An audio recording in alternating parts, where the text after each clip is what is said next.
Before you make peace with the idea that the rest of your life is simply going to be smaller now, there's something you need to hear first. Something I wish someone had told me, sitting alone at my own kitchen table in the early, echoing weeks after I became a widow.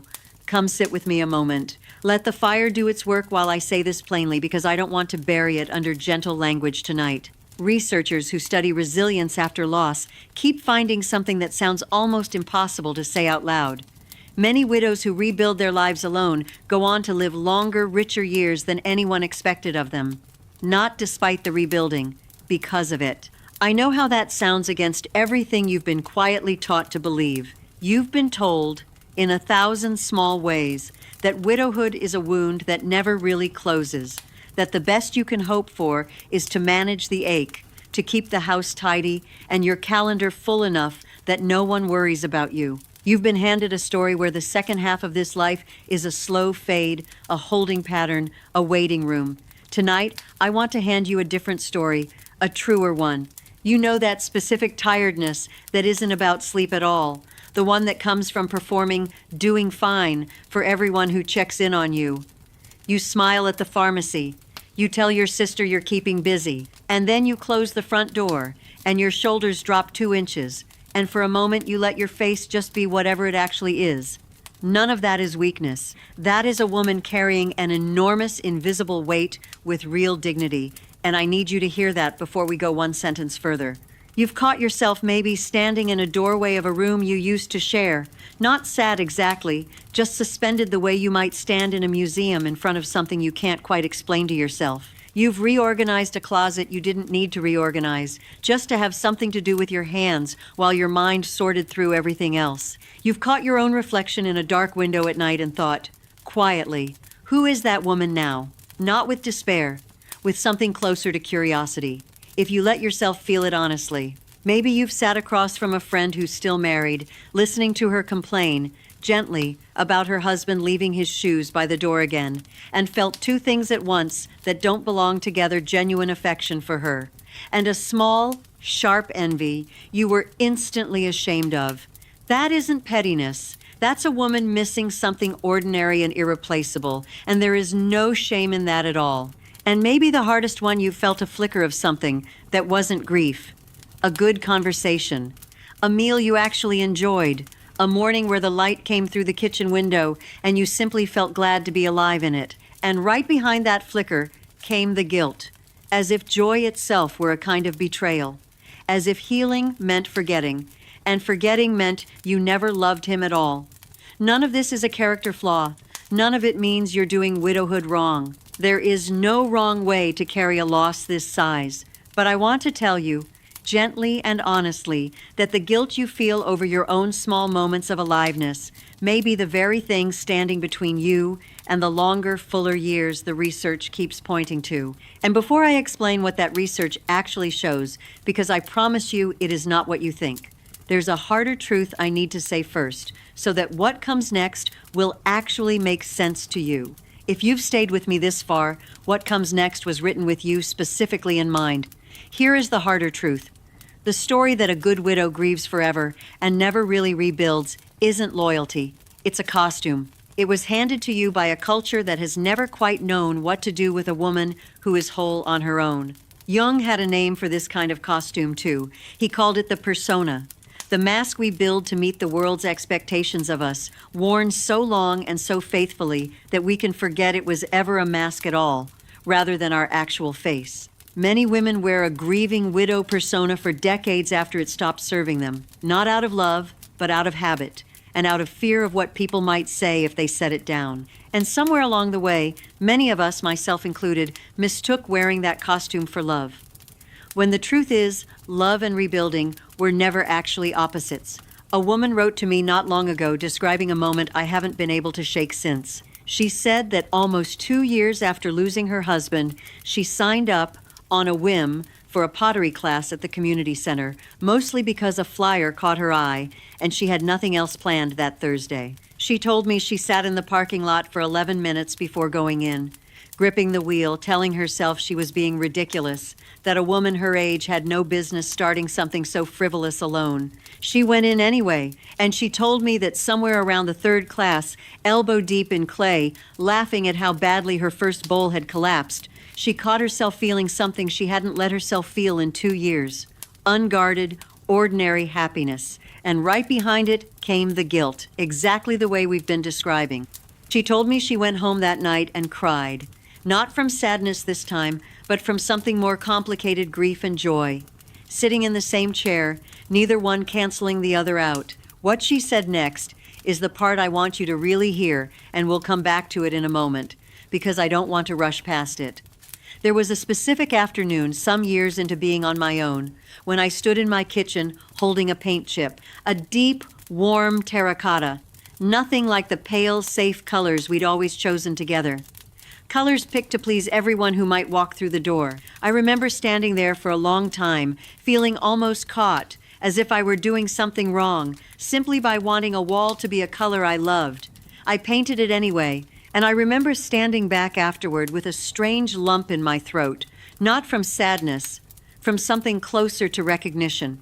That wall was the first purely mine thing in that house in years.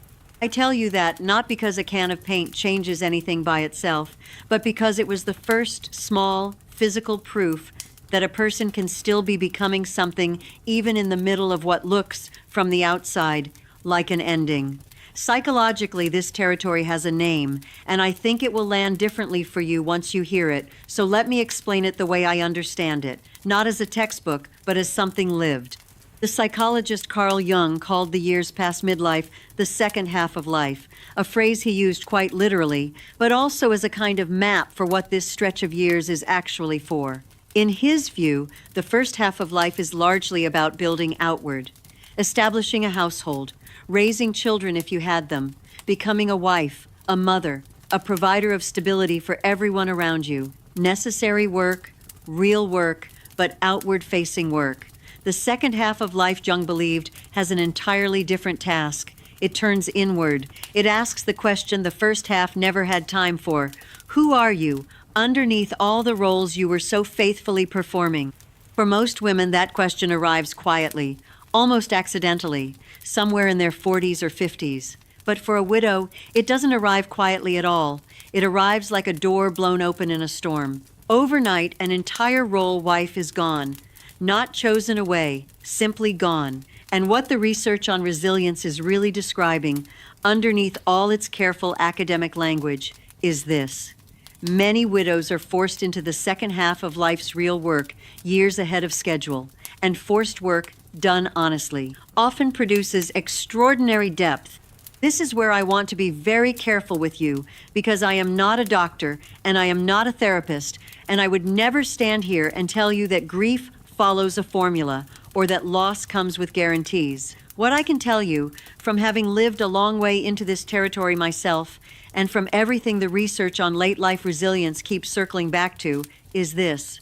Independence after loss is not the opposite of a devoted marriage. It is very often evidence of what that marriage built inside you in the first place. Think about what a good, long marriage actually gives a woman, underneath the day-to-day of it. It gives her decades of practice loving someone else's needs as fluently as her own. It gives her patience, negotiation, resilience through hard seasons, the quiet competence of running a whole household's worth of logistics without anyone noticing the labor. None of that skill disappears the day the marriage ends by death. It simply loses its previous direction.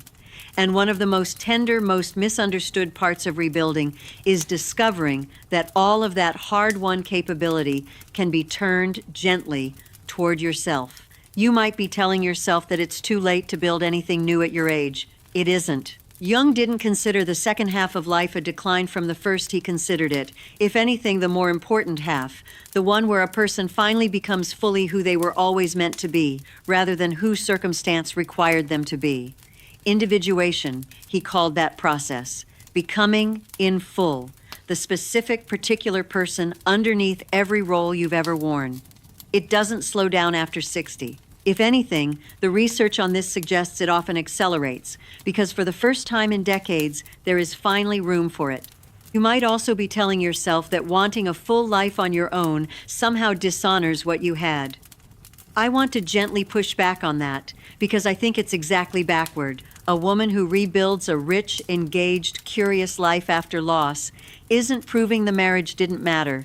She's proving it mattered enormously enough to have shaped a person capable of this kind of resilience in the first place. There is a concept Jung described called enantiodromia, the way a thing, pushed to its furthest extreme, has a tendency to turn into its opposite. Loneliness this deep, sat with honestly rather than avoided, has a way of turning not on command, not on a schedule, but eventually into a kind of solitude that actually nourishes rather than depletes. The ache doesn't vanish, but it stops being the only thing in the room. We'll come back to what that nourishing solitude actually looks like day to day in a moment, because I don't want to leave that vague for you. But first, I want to name something. The studies on widowhood and longevity keep circling almost cautiously, as if researchers themselves are a little surprised by their own data. Across multiple long-running studies on aging and bereavement, a consistent pattern shows up. Widows who gradually rebuild independent, socially engaged lives, new routines, new friendships, new, small, daily purposes tend to report not just comparable well-being to their married peers over time, but in some measures, greater life satisfaction and a stronger sense of personal agency. Researchers point to a few threads that keep repeating. Widows often become remarkably competent at self-sufficiency out of necessity, and that competence itself becomes a durable source of confidence. Many widows build wider, more intentional friendship networks than they had while married, because they're no longer relying on a spouse as their primary source of connection. And many describe, sometimes almost sheepishly, a rediscovered sense of ownership over their own days, what to eat, when to travel, how to spend a Tuesday afternoon that quietly becomes a source of daily satisfaction they hadn't expected. There's another thread in this research I think about often, and it's this. The widows who fare best over the long years aren't the ones who rush to fill every hour, and they aren't the ones who withdraw entirely either. They're the ones who find a middle path, a handful of steady routines, a small circle of people who know them well, one or two pursuits that are theirs alone, and who let that structure grow slowly in its own time rather than forcing it. Longevity researchers who study this stage of life keep returning to the same quiet variable again and again, a sense of daily purpose, tracked alongside physical health outcomes over years. Turns out to matter almost as much as diet or movement in predicting who thrives and who merely endures. Purpose, it seems, isn't a luxury reserved for later. It's part of the medicine itself. I want to say clearly, because I think it matters, none of this means loss is a gift, or that anyone would choose it, or that the ache of missing someone you loved for decades simply resolves into gratitude. That would be a lie, and I don't tell lies by this fire. What it means is something gentler and I think more useful. It means the same qualities that make a marriage strong: devotion, resourcefulness, the daily discipline of caring for another person's life alongside your own are precisely the qualities that, once redirected inward, tend to produce a woman who rebuilds well. You are not starting from nothing. You are starting from decades of practice you didn't know would matter this much. If you've stayed with me this far, what comes next was written with you specifically in mind. There is still a harder layer underneath this, and I promised I'd get to it, so let's go there together now. Part of what keeps so many widows from ever fully stepping into this rebuilding is not grief itself. It's guilt, dressed up as grief, so convincingly that most women never tell the two apart. Jung had a word for this kind of automatic, below-the-surface pattern. He called it a complex, an emotional groove, worn so deep by repetition that it starts firing on its own, without your permission, long after the original reason for it has faded. For many widows, the complex sounds something like this. If I build a full life without him, it means I've let him go. If I'm thriving, it means I've stopped honoring what we had. I want you to notice something about that sentence. It isn't actually about honoring your husband. If you're honest, and if he was the kind of man worth grieving this deeply, I suspect he would have wanted the opposite of a shrinking life for you. The guilt isn't really loyalty to him, it's loyalty to an old, inherited rule about what a proper widow is supposed to look like, a rule none of us ever agreed to, a rule that was quietly installed in us decades before we ever needed it. You might be telling yourself that if you rebuild too soon or too visibly, someone in your family will judge you for it. A sister, an adult child, a neighbor who still asks after you in that careful, sideways tone. That fear is real, and I won't pretend it isn't. But notice that it's a fear about other people's timelines, not your own healing. You are allowed to move at the pace that is actually true for you, even if it doesn't match anyone else's expectations of how long grief is supposed to look visible from the outside. Quiet rebuilding is still rebuilding. It doesn't need an audience's permission to count.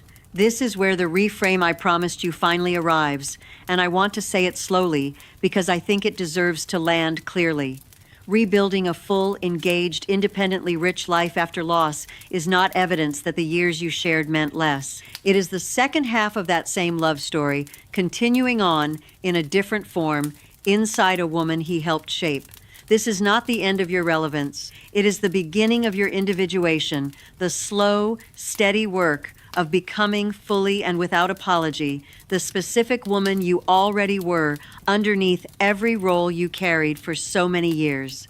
I promised I'd come back to what that woman in the pottery class told me, and here it is, because I think it's the whole point of tonight distilled into one sentence. She said that once she stopped treating her own happiness as a betrayal, she realized her husband had spent 30 years actively rooting for her joy, not quietly tolerating it. Grieving him fully, she said, and living fully, had never actually been in competition. She had just never been given permission to believe both could be true on the same Thursday afternoon. I think about that woman often. I think, in more ways than you might expect tonight, you are more like her than you realize. So what does that actually look like practically on an ordinary Tuesday? Because I don't want to leave you with a beautiful idea and no floor beneath it. It looks like small, repeatable habits, the kind researchers on resilience keep pointing to, not grand gestures. A regular walk, even a short one, at the same time most days, because rhythm itself becomes a quiet form of stability. One recurring social touchpoint each week that has nothing to do with obligation. A class, a group, a standing coffee with a friend, because connection that isn't rooted in duty tends to nourish differently than connection that is. A single new small skill or interest chosen purely because it interests you and no one else, because that is where individuation actually happens, in the small, private, unwatched decisions nobody else needs to approve. You might be telling yourself right now that all of this applies to some other sturdier kind of widow and not to you, that you're not the resilient type, that you've never been especially brave, that other women seem to manage this better than you do. I want to gently stop you there. Resilience in the research and in real life is almost never a fixed personality trait some women simply have and others don't. It's closer to a muscle, built quietly through repetition, most of it invisible even to the woman building it. You have already survived the hardest single day of this entire process, the day the house first went silent. Everything from here is, in its own way, easier than that day was. You are not behind the resilient type. You very likely already are one, and simply haven't been given the credit for it yet. None of this is about staying busy to avoid feeling things. That's an important distinction, and I don't want you to miss it. This isn't distraction, it's construction. There's a real difference between filling your calendar so you never have to sit with the ache and building a life sturdy enough that the ache has somewhere to exist alongside genuine daily joy rather than underneath it, crushing everything else flat. By the end of tonight, I think, something in your chest is going to feel a little lighter about this. Let's get there together. Something is already shifting for you, even if you can't quite name it yet. Maybe it's a small flicker of curiosity about something you haven't let yourself want in years.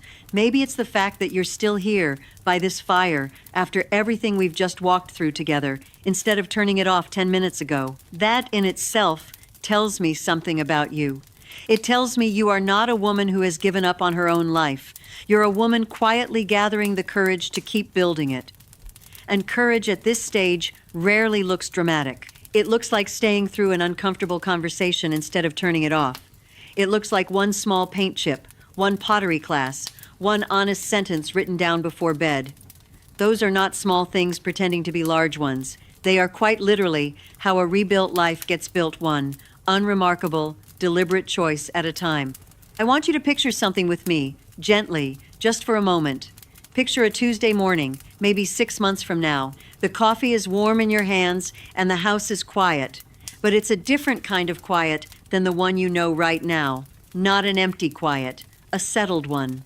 The way a house feels quiet when someone is simply content inside it. There's a small stack of something on the counter that's entirely yours. Clay-stained gloves, a half-finished letter, seed packets for a garden bed you finally decided to plant. You have somewhere small to be later, chosen for no reason other than that it interests you, and getting ready for it feels less like an obligation and more like anticipation. You catch your reflection in the hallway mirror on your way out, and instead of looking past yourself the way you might have once, you actually look, and you notice something steady in your own eyes that wasn't there a year ago. The drive there is quiet, unremarkable, ordinary in the best sense of that word, and something in your chest feels lighter than it does tonight. Not because the grief is gone.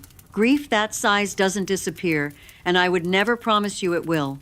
But because you've built enough around it, day by day, that it finally has room to breathe instead of room to swallow everything else whole. That version of you isn't a fantasy. She's simply a few hundred small, ordinary choices away from the woman sitting here right now. So here is what I'd ask of you tonight, and it's a small thing, not a leap. Before you go to bed, write down one thing, just one, that is entirely yours. Not for your children, not for anyone who might ask about it later, not for anyone's approval. It can be as small as a color you'd like to paint a wall, or a class you've quietly wanted to try, or a friend you've been meaning to call just because you miss her voice. Write it down. You don't have to act on it tomorrow. You only have to let yourself want it honestly on paper tonight. Before we close, I want to ask you something honestly, and I'd love for you to sit with it before you answer. What's one belief about how a widow is supposed to act that you've been quietly carrying that maybe doesn't actually serve you anymore? You don't have to answer me right this second. Just let the question sit there tonight. And if this story sounds like yours, even in pieces, I'd genuinely love to know what's the one small thing you wrote down tonight, or the one thing you're quietly proud of building since your own loss. Tell me in the comments. I read every single one. And if you're watching this tonight from your kitchen table or a favorite chair with something warm nearby, tell me where you're sitting right now. It helps me picture who's actually here with me by this fire. You are so far from the only woman feeling all of this tonight. If any part of this found you, just comment the word "here" so the next woman scrolling past can see she isn't alone in this either. Here is what I want you to carry with you when you close this window tonight. You have not failed at grief by wanting a full life again. You have not dishonored anyone, living or gone, by choosing to thrive instead of merely survive. The research, the psychology, and I suspect your own quiet instincts are all telling you the same thing tonight, from different directions. Rebuilding alone is not a lesser version of the life you had. It is its own kind of strength, earned the hardest possible way, and it is allowed to be beautiful. Come back and sit with me again tomorrow night. There is more of this story I want to walk through with you, and I'll be right here by the fire, waiting the way I always am. Before you turn this off, take one slow breath and let this settle somewhere it can actually stay with you. You are not behind, you are not broken, you are quietly and steadily becoming.